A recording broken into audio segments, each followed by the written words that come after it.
आने वाले समय में या फिलहाल आप कौन से गोरक्षा के लिए कदम उठा रहे हैं? जैसे अभियान मैंने अभी एक सुरक्षा कवच का अभियान चलाया था। कोई गोवंश मृत हालत में मिला जी या जी। घायल हालत में आपको मिलता है तो उस स्थिति में आप क्या करते हैं?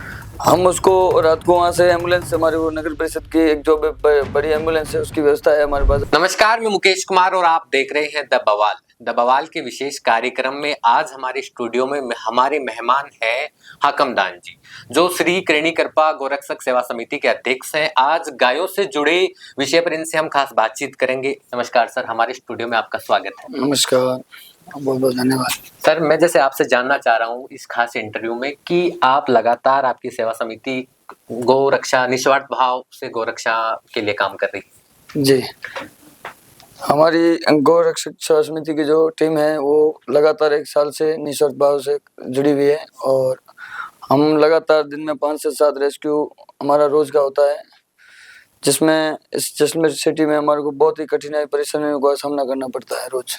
सर, ये गौ रक्षा सेवा समिति बनाने का ये विचार आपसे कहाँ आया? कितने लोग हैं? कितने सदस्यों की टीम आपकी इस सेवा समिति में?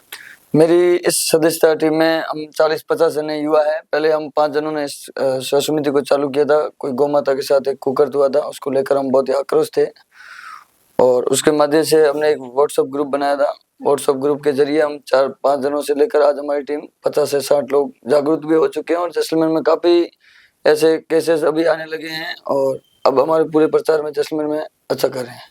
सर, जैसे मान लीजिए शहर में गाय का रेस्क्यू करना पड़ रहा है, तो आपको किस किस समस्याओं का या चुनौतियों का सामना करना पड़ता है? समस्या, हमारी सबसे बड़ी समस्या इस टीम में यही है कि एक तो जैसलमेर के अंदर जितने भी रेस्क्यू आते हैं सिटी के जो अंदर आते हैं, जैसे कि फोर्ट के अंदर आ गए या सालम सिंह की हवेली या पटवा हवेली के अंदर जो अंदरूनी सिटी के अंदर जहाँ इलाके हैं वहाँ पे रेस्क्यू आता है, तो उसमें सबसे बड़ी समस्या है कि छोटी एम्बुलेंस की व्यवस्था इस जैसलमेर के अंदर नहीं है।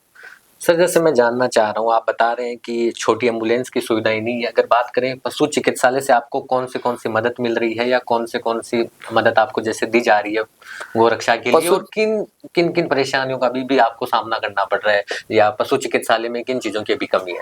कमी पशु चिकित्सालय में भी देखो, आज नाइट में हम लगातार रात को 2 बजे 3 बजे भी हमारे पास रेस्क्यू आते हैं। हमारी टीम टाइम टेबल नहीं है, हमारा कोई फिक्स है, हम 24 घंटे लगे हुए हैं और उसमें जैसे रात को 2 बजे अगर हम हॉस्पिटल पे कोई भी जीव गोवंश लेके जाते हैं तो हमारे को ऑन कॉल पे डॉक्टर को बुलाना पड़ता है। बाकी पशु चिकित्सालय में डॉक्टर टीम हमारा साथ सपोर्ट करती है, जितने भी रेस्क्यू करते हैं उनमें हमारी हेल्प होती है। आज लॉन्ग टाइम में एक तो पशु चिकित्सालय में जो सबसे इम्पोर्टेंट दवाई है बेटाडीन, जैसे प्लास्टर वाली है, 2-4 ऐसे इम्पोर्टेंट दवाई है जो 1 साल से नहीं आ रही लगातार।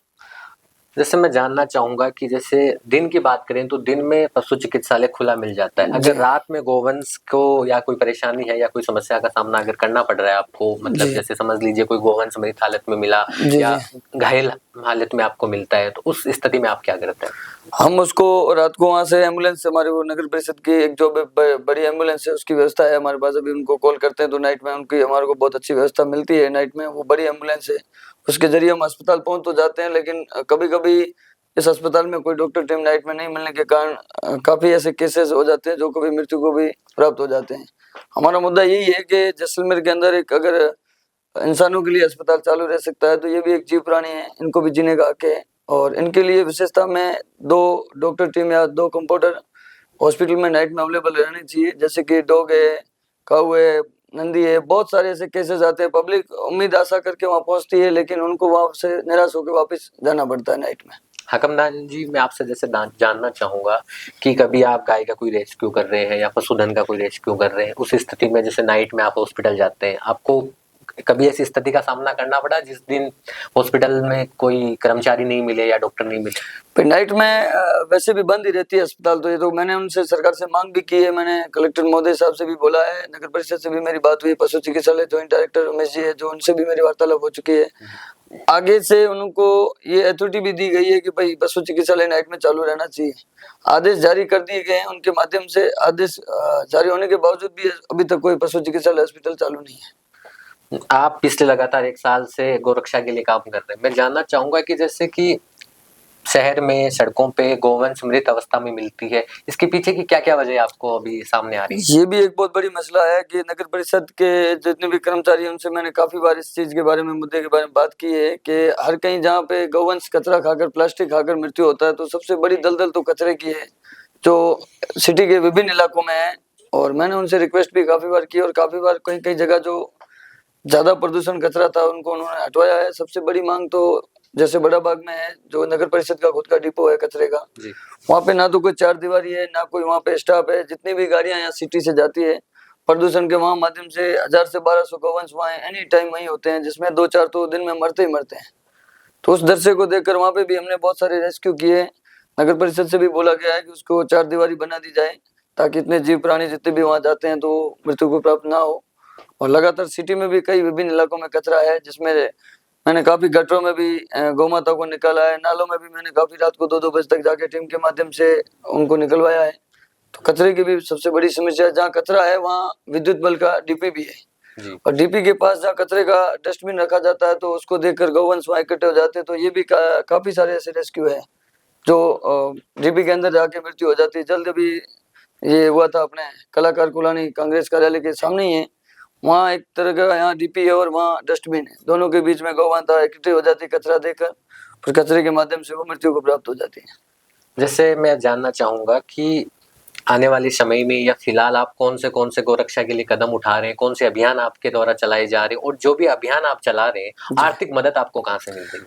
आर्थिक मदद ऐसे अभियान मैंने अभी एक सुरक्षा कवच का अभियान चलाया था जो रेडियम बेल्ट है, जो जैसलमेर में 5000 से अधिक हम अभी तक लगा चुके हैं, जिसमें काफी सारे बोमासा है, जैसे कोई तरुण जी है, महेंद्र जी बंसारी जी है, कुलदीप जी है और काफी सारे ऐसे देरावर सिंह जी है, भाटी साहब है, जो सुशील जी सोनी है, अर्जुन जी कावड़ा है, जिन्होंने हमारे को गौ माता के लिए सुरक्षा रेडियम बेल्ट के लिए काफी सपोर्ट किया है। और आगे भी उन लोगों ने यही कहा है कि भाई आप लोग लगातार कंटिन्यू काम करते रहो इस काम में और हमारे से जितनी हम आपकी हेल्प करेंगे। और हमारे को गौ माता के लिए एक मशीन भी दी गई थी अर्जुन जी कावड़ा की ओर से, जो गौ माता बेबस हो जाती है पाँव में, उनको उठाने के लिए प्रैक्टिस के लिए मशीन दी थी, वो भी हमने आगे सपुर्द कर दी। कोई गौशाला में वहाँ पे स्थिति थी नहीं कि वहाँ पे मशीन की कमी थी, इसलिए कमी को देखकर हमने उनको सपुर्द कर दी।